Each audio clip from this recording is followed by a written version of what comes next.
बिस्मिल्लाहिर्रहमानिर्रहीम। गांव में हम लोग बहुत खुश थे। देखिए, अब ये जो पैराग्राफ्स हैं भाई, ये आसानी से मुश्किल की तरफ जाएंगे।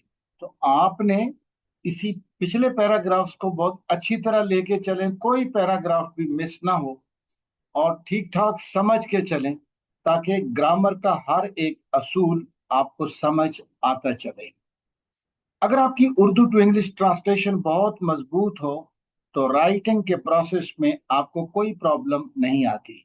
मसलन किसी दौर में एक्सपांशन नाम से पैराग्राफ या सेंटेंस दिया जाता था, उसको एक्सपैंड करना है।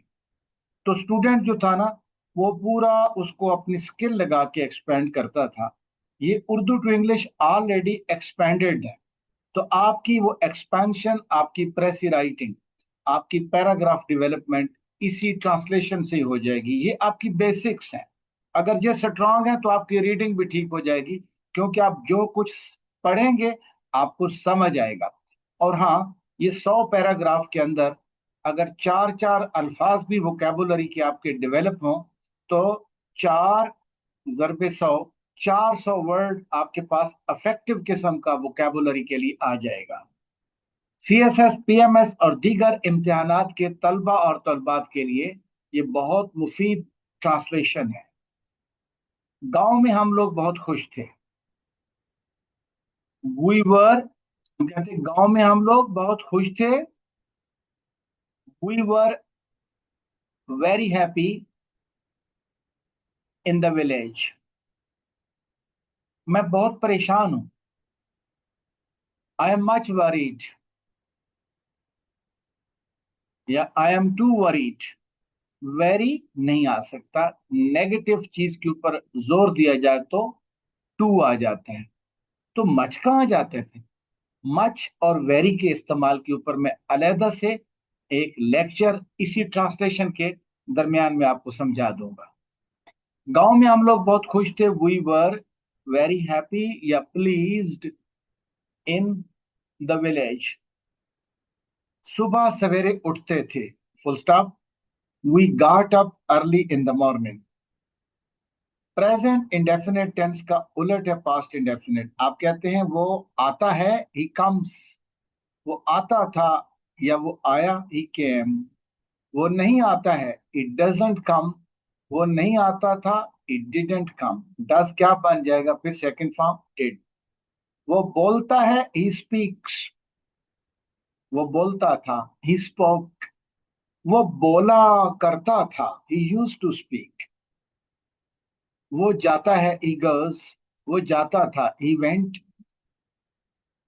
वो जाया करता था, उसकी हैबिट थी। ही यूज टू गो या ही वुड गो। वो हमारे साथ क्रिकेट खेला करता था। खेला एक वर्ब, करता दूसरी वर्ब, यानी दो वर्ब्स का कॉम्बिनेशन है। उसकी हैबिट बयान की गई है। खेला करता था, बोला करता था, वो हमारा दोस्त हुआ करता था। ठीक है, जरा देखना, मैं आपको गौर से समझा देता हूँ। वो हमारा दोस्त हुआ करता था। वो क्रिकेट खेला करता था। क्या कहोगे? ही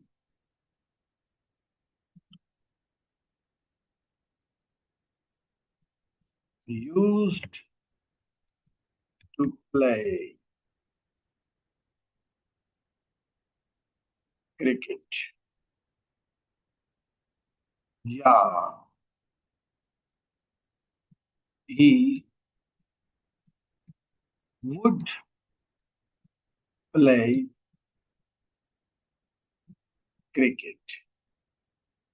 वो क्रिकेट नहीं खेला करता था। ही डिडंट या did not, he didn't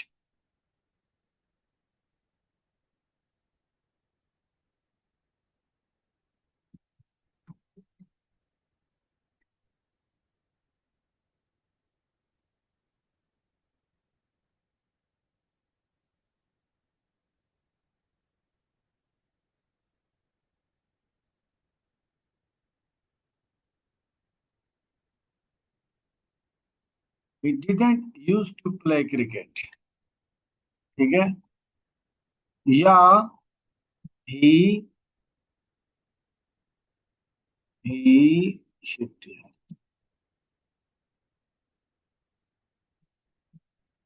would not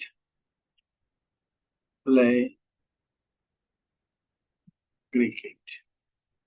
ठीक है, यानी डिड नॉट को वुड भी बना सकते हैं। अच्छा, एक और बात, वो मेरा दोस्त हुआ करता था। He used to be my friend. वो मेरा पड़ोसी हुआ करता था। ही यूज्ड टू बी, या ही वुड बी, यानी यूज टू बी या वुड बी एक आएगा, इकट्ठा ना लगा देना। ही वुड बी, या ही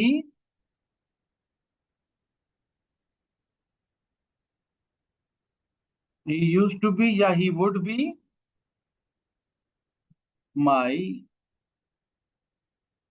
माई नेबर। नेबर, वो मेरा वक्त जाय किया करता था। ही यूज टू, या he would waste my time. वो मेरा वक्त जाय नहीं किया करता था। ही डिडंट, या he did not use to waste my time, या he would not waste my time. वो आया करता है, या वो आता है, ही कम्स। वो वो जाया करता है, या वो जाता है, ही गोज। वो जाया करता था, ही यूज टू गो। वो जाता था, ही वेंट। वो खेला करता था, ही यूज टू प्ले, या ही वुड प्ले। वो खेलता था, ही प्लेड। वो शोर करता था, ही मेड अ नॉइस। वो शोर किया करता था, ही वुड, या he use to make a noise. वो शरारती हुआ करता था, he use to be naughty, या ही वुड बी नाटी। एक और बात, यूज टू का एक और मतलब है आदी होना। मसलन, वो खेलने का आदी है। ही वो खेलने का आदी है, तो क्या कहोगे? ही इज यूज टू, या ही इज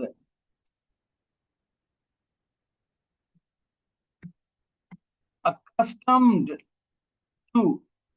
वो नाचने का आदी है। ही इज यूज टू, या he is accustomed to dancing. वो नाचने का आदी है। ठीक है, अब क्यों मैंने आईएनजी लगाया? इससे पहले मैंने हेल्पिंग वर्ब लगाओ ना यूज टू, तो फिर इसका मतलब है आदी होना या accustomed टू। मसलन, वो बोला करता था, ही यूज टू स्पीक। वो बोलने का आदी था, तो ही वाज लग गया ना, तो अब इसका मतलब है आदी होना। He was use to speaking, और आईएनजी आएगा, या he was accustom to speaking. वो दूसरों को तंग किया करता था। ही यूज टू, या ही वुड डिस्टर्ब अदर्स। वो दूसरों को तंग करने का आदी था, तो ही वॉज यूज टू, या he was accustom to disturbing others. मैं बोला करता था, आई यूज टू स्पीक, या आई वुड स्पीक।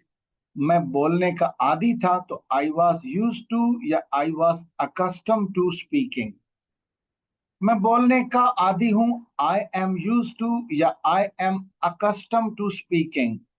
वो बोलने का आदी होगा, he will be use to, या he will be accustom to speaking. वो नाचने का आदी होगा, he will be use to, या he will be accustom to dancing. वो नाचा करता था, ही यूज टू डांस, या ही वुड डांस। वो नहीं नाचा करता था, he didn't use to dance या ही वुड नॉट डांस। वो नाचने का आदी था, ही वॉज यूज टू या he was accustom to dancing. वो नाचने का आदि है, ही इज यूज टू या he is accustom to dancing. वो नाचा करता था, ही यूज टू डांस। वो नाचा करता है, तो ही डांसेस प्रेजेंट में यूज टू नहीं आता। वो बोला करता है, ही स्पीक्स। वो जाया करता है, ही गोज। वो जाया करता था, ही यूज टू गो। ठीक है। अच्छा, अब मैं इसको मिटाने लगा हूं, आप इसका बेशक स्क्रीनशॉट ले लें।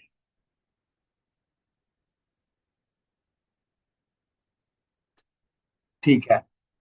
कुएं पर, सॉरी, सुबह सवेरे उठते थे, we got up early in the morning. कुएं पर नहाते थे, we had a bath on the well. We had a bath on the well. In the well ना कहना, इन द वेल कुएं में डूब जाता है बंदा। कुएं पर, ऑन द वेल। तमाम दिन ठंडी हवा चलती थी। हवा का चलना क्या होता है? हवा, वो जो मतलब पंखा हवा बाहर मारता है उसे ब्लोअर कहते हैं ना। ठीक है। तो क्या कहोगे? तमाम दिन ठंडी हवा चलती थी। चला करती थी तो फिर इट यूज टू आता। और मौसम के लिए क्या आता है बच्चों? इट। मसलन शाम है, इट इज इवनिंग। सर्दियां हैं, इट इज विंटर। गर्मियां हैं, इट इज समर। बारिश हो रही है, इट इज रेनिंग। बूंदाबांदी हो रही है, इट इज ड्रिजलिंग। ठीक है। रात हो रही है, ठीक है, ये ना कहना इट इज नाइटिंग। ठीक है। तो क्या कहोगे फिर? Night is prevailing. यहाँ इतना लगा देना। इट इज डार्कनिंग, नहीं, इट इज डार्किंग। हाँ, अंधेरा आ रहा है। अच्छा, तमाम दिन ठंडी हवा चलती थी। It blew cold all the day. Blow, blew blown.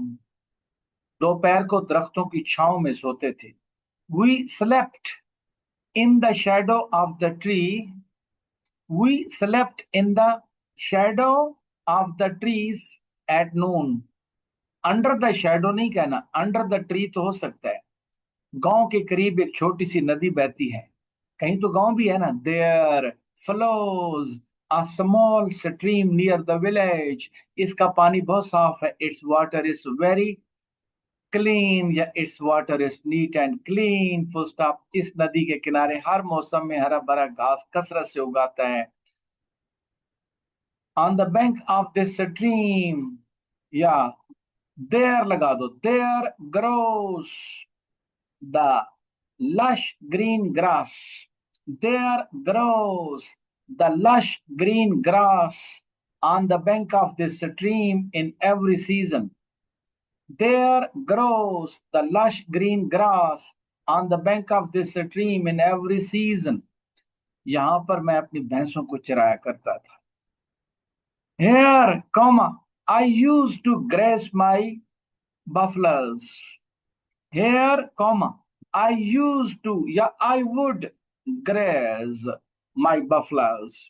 मेरा छोटा भाई अक्सर मेरे साथ हुआ करता था। My younger brother would often be with me. My younger brother often used to be with me. My younger brother, जिसको often भी पढ़ सकते हैं, often used to be with me, या my younger brother would often be with me. सुबह का वक्त है, it is morning। ठंडी ठंडी हवा चल रही है, it is blowing cool, cool। सूरज अभी नहीं निकला है, sun has not risen yet। एक और बात, तीन चीजें बड़े गौर से समझ लें भाई। वो तीन चीजें कौन सी हैं? एक है yet, यार शिट, yet। दूसरा है जस्ट। तीसरा है ऑलरेडी। मैंने अभी अभी, सॉरी, यानी 11 बजे फंक्शन शुरू होना था, मैं अभी अभी आया हूं। I have just come. वो अभी तक नहीं आया है, 11 बज चुके हैं। He has not come yet, वो तो पहले ही आ चुका है। ही हैज ऑलरेडी कम। मैं कहता हूं अभी तो मैंने काम खत्म कर लिया है। मैंने अभी अभी काम खत्म कर लिया, तो I have just finished my work. अभी तो मैंने काम खत्म कर लिया है, यानी हो नहीं सकता था फिर, या वार्निंग है इसमें। I have finished my work yet, but in future I will not do it. मुस्तकबिल में मैं से ऐसा नहीं करूंगा। येट के दो मतलब हैं। एक तो नॉट लगा के अभी तक नहीं, और एक है अभी तो। अभी तो या अभी तक नहीं। अभी तो, अभी तो उसने प्यालियां धोई हैं। She has yet washed the cups. अभी तो तूने पैसे वसूल कर लिए हैं ना, रोते ही रहते हो। Have you received the money yet? You are always weeping and crying. अभी अभी मैंने पढ़ाया है, आई हैव जस्ट टॉट, मैं तो पहले ही पढ़ा चुका हूं। आई हैव ऑलरेडी टॉट, मैंने अभी तक नहीं पढ़ाया है। I have not taught yet. अभी तो तूने पढ़ा दिया है ना भाई। Have you taught yet? अभी अभी आपने पढ़ाया है, यू हैव जस्ट टॉट। आओ नमाज पढ़ें। Let us offer the prayer. आपको पता है लेट का असल मतलब क्या है? आप गलत, आपको टीचर्स ने पढ़ाया है। अंग्रेज की किताब में इसका मतलब है, हट जाओ, हट जाओ। लेट, कुछ होने लगा है, उसे आने दो। लेट हिम कम, इसका मतलब है हट जाओ, वो आएगा। लेट का मतलब इजाजत नहीं होता। लेट का मतलब है मुअद्दबाना इल्तमास है कि रास्ते से हट जाओ, वो आ रहा है। Let him come. Let me speak, इसका मतलब है अपनी बकवास बंद रखो। लेट मी सिट, उठो। यानी तमीज के दायरे में जब आप कोई काम करने लगे तो लेट लगाते हो। लेट मी स्पीक फास्ट, नहीं तो तू चुप हो जा। इसका मतलब ये नहीं कि अगर इजाजत हो तो मैं बोलूं। ठीक है। लेट हिम गो, इसका मतलब है रास्ते से हटो ताकि वो चला जाए। इसका ये मतलब नहीं कि तुम उसे इजाजत दो कि वो चला जाए, वो किसी का नौकर नहीं है। ऐसा आप किसी की बाजों का मिन्नत करते हैं, मिन्नत करने के लिए हमेशा कोड लगाया करो। मसलन, यार मैं तेरी मिन्नत करता हूँ, अगर आपकी तबीयत पर नागवार ना गुजरे तो फिर क्या कहोगे? Could you close the door, could you bring me a cup of tea, could you polish me the shoes, could you be silent for some time. अगर आपकी तबीयत पे नागवार ना हो तो, अगर तुझे तकलीफ ना हो तो मुझे 5 रुपए दे सकते हो। Could you give me 5 rupees please. क्योंकि उसने आपका कसूर थोड़ा ही किया कि आप उसे कहो would you give me 5 rupees. Could, would say पहले वुड भी, would you give me 5 rupees, इसमें थोड़ा सा तकल्लुफ मौजूद है। कुड बहुत बड़ी मिन्नत समा जाता है। वुड थोड़ा कम नर्म है, कुड बहुत नर्म है। Would you close the door, इसका इसका क्या मतलब है? मैं चाहता हूं कि दरवाजा बंद करो। ठीक है। Could you close the door, अगर तुम्हारी इससे, अगर तुम चाहते हो, मैं तो चाहता ही हूं, अगर तुम्हारी चाहत है तो दरवाजा बंद कर दोगे। ठीक है। Would you close the door, इसमें मेरी चाहत है कि तुम दरवाजा बंद कर दो, तुम्हें प्यार से कह रहा हूं। तुम चाहो या ना चाहो, मगर करना है बंद वुड के साथ। वुड यू सिट डाउन, क्योंकि मैं चाहता हूं। वुड यू टेक टी और कॉफी। ठीक है, मैंने एक तो आपको देनी देनी है। ठीक है। और अगर चॉइस अगले का हो तो कुड यू टेक टी और कॉफी, तू एक रिजेक्ट कर दे बेशक, या दोनों ही ले ले। Could you attend his call because he is busy in the meeting please. किसी का मोबाइल किसी को पकड़ा देते हैं।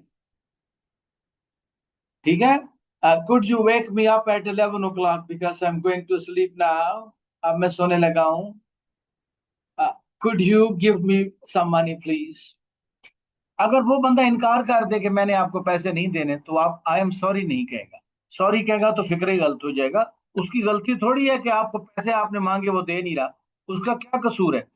वो तो आपने किया है। वो कहेगा I am afraid, I can do nothing for you. I am afraid कब कहा जाता है? मौजरत के लिए, AFRAID।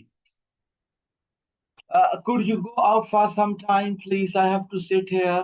हालांकि जगह उसकी कहता है, I'm afraid I can't go out because I have to study and it's my room, it's not your room. I'm afraid I can't go out. I'm afraid इसका मतलब है नाराज ना होना, मैं जा नहीं रहा। आई एम सॉरी क्यों कहे, उसने गलती थोड़ी की है। मैं कहता हूँ आप मुझे जरा अपनी गाड़ी दे दोगे, वो क्या, I am afraid I can't keep you, I am afraid यानी आई एम सॉरी। लेकिन गलती करके सॉरी कहा जाता है, अफ्रेड किसी को मौजरत करना, रिजेक्ट करना प्यार से, तो आई एम अफ्रेड से किया जाता है। बड़े काम की बात है, हाँ। फ्रेजेस है ये। इसी तरह समझाता रहूंगा, आप समझते रहना। अच्छा, आओ हो गया। थोड़ी देर बाद सूरज निकलेगा। Sun will rise after some time. हम अपने काम में लग जाएंगे। लग जाना, गेट टू या set to. We will set to our work. हमें मदरसे भी जाना है। We have also to go to school. ये भी आपको इस्तेमाल ठीक नहीं आता, मैं समझाऊंगा आपको अभी। हाँ, हमें मदरसे भी जाना है।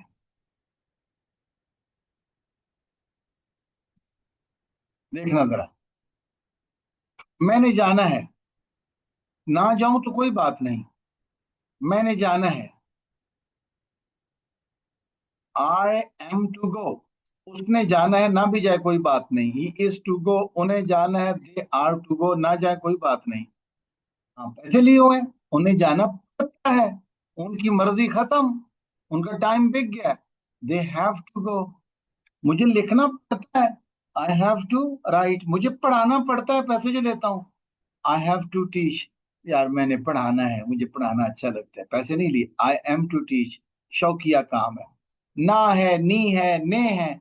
मैंने जाना है, आई एम टू गो, उसे जाना है। ही इज टू गो, उन्हें जाना है। दे आर टू गो, उन्हें जाना पड़ता है। दे हैव टू गो, उसे जाना पड़ता है। He has to go. अच्छा, अगली बात। क्या तुम्हें जाना है? Are you to go. क्या उसे जाना है? Is he to go. क्या मुझे जाना है? Am I to go. उसे जाना पड़ता है। He has to go, she has to go, it has to go. जमा या आई हो तो हैव टू गो। अगर मैं ये कहूं कि क्या तुम्हें पढ़ाना पड़ता है, हैव यू टू टीच, गलत है। क्या तुम्हें पढ़ाना पड़ता है, तो भाई क्या कहोगे? Do you have to teach. Do you have to teach. एक और भी है लेकिन वो इनफॉर्मल है। Have you got to teach. Have you got to teach. Do you have to teach ये फॉर्मल है, इसको लगाया करें आप। क्या उसे जाना पड़ता है? डस लग गया ना। डस ही। अब हैज नहीं आ सकता ही के साथ, ये हैव आएगा, क्योंकि हैज से पहले कोई हेल्पिंग वर्ब लग जाए तो हैज हैव बन जाता है। Does he have to go. क्या उसे जाना पड़ता है? क्या उसे लिखना पड़ता है? Does he have to write. क्या उसे खेलना पड़ता है? Does he have to play. मुझे जाना है, ना भी जाऊं कोई बात नहीं। I am to go, he is to go, they are to go. मुझे जाना पड़ता है, पैसे लेता हूँ। I have to go, they have to go, you have to go. क्या तुम्हें जाना पड़ता है? Do you have to go. क्या उसे जाना पड़ता है? Does he have to go. क्या उसे लिखना पड़ता है? Does he have to write. क्या उसे लिखना पड़ता है? Does she have to write. क्या उन्हें लिखना पड़ता है? Do they have to write. उन्हें लिखना पड़ता है। They have to write, we have to write, I have to write, you have to write. और मजबूरी नहीं है, मुझे जाना है, आई एम टू गो। अच्छा, उसे जाना था, मजबूरी नहीं थी, तो फिर क्या कहेंगे? उसे जाना था। He was to go. उन्हें जाना था। They were to go. और मजबूरी थी कि उन्हें जाना पड़ता था। They had to go. ठीक है। क्या उन्हें जाना पड़ता था? फिर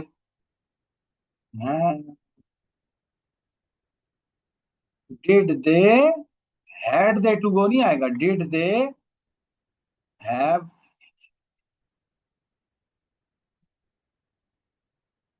टू गो। ये कहीं भी नहीं लिखा हुआ, ये मैं समझा रहा हूँ आपको। उन्हें लिखना पड़ता है, दे हैव टू राइट। क्या उन्हें लिखना पड़ता है? Do they have to write. उन्हें लिखना पड़ता था, दे हैड टू राइट। क्या उन्हें लिखना पड़ता था? Did they have to write? क्या उन्हें नाचना पड़ता था? Did they have to dance? क्या उसे फूल तोड़ना पड़ते थे? डिड ही क्या उसे फूल तोड़ना पड़ते थे? Did he have to pluck the the flowers? FLOWER। ठीक है। हाँ, उसे जाना पड़ता है, ही हैज टू गो। उसे, क्या उसे जाना पड़ता है? Does he have to go? अच्छा, उसे जाना पड़ता था, ही हैड टू गो। क्या उसे जाना पड़ता था? Did he have to go? उसे कहाँ जाना पड़ता था? Where did he have to go? उसको किसके साथ जाना पड़ता था? With whom did he have to go? उसको किसके लिए जाना पड़ता था? For whom did he have to go? उसे किसके खिलाफ बोलना पड़ता था? Against whom did he have to speak? उसको किसके ऊपर फूल फेंकना पड़ते थे? At whom did he have to throw the flowers? Hmm आपको जाना पड़ेगा, आपको जाना पड़ेगा। तो क्या कहोगे? आपको जाना पड़ेगा, आपको जाना पड़ेगा। You will have to go. आपको खेलना पड़ेगा, you will have to play. आपको नाचना पड़ेगा, you will have to dance. उसे जाना पड़ता है, ही हैज टू गो। उसे जाना पड़ता था, ही हैड टू गो। उसे जाना पड़ेगा, he will have to go. शाबाश। और अगर कोई भी सवाल करना हो तो आप कर सकते हैं मेरे से पर्सनल नंबर के ऊपर सवाल। मेरा पर्सनल नंबर, या पर्सनल गाइडलाइन, या अवेलुएशन, या पर्सनल कोचिंग के लिए आप इस नंबर पे डायल किया करें। 0300441796 अगर नंबर डायरेक्ट ना मिले तो व्हाट्सएप मिला दिया करो। व्हाट्सएप कैसे मिलाओगे? इसी में मेरा व्हाट्सएप मौजूद है। क्योंकि मैं, when I will be out of country, I will use WhatsApp using the same number. And when I am in my own country, then I use the same number uh, uh, for WhatsApp and direct call। ये number है मेरा।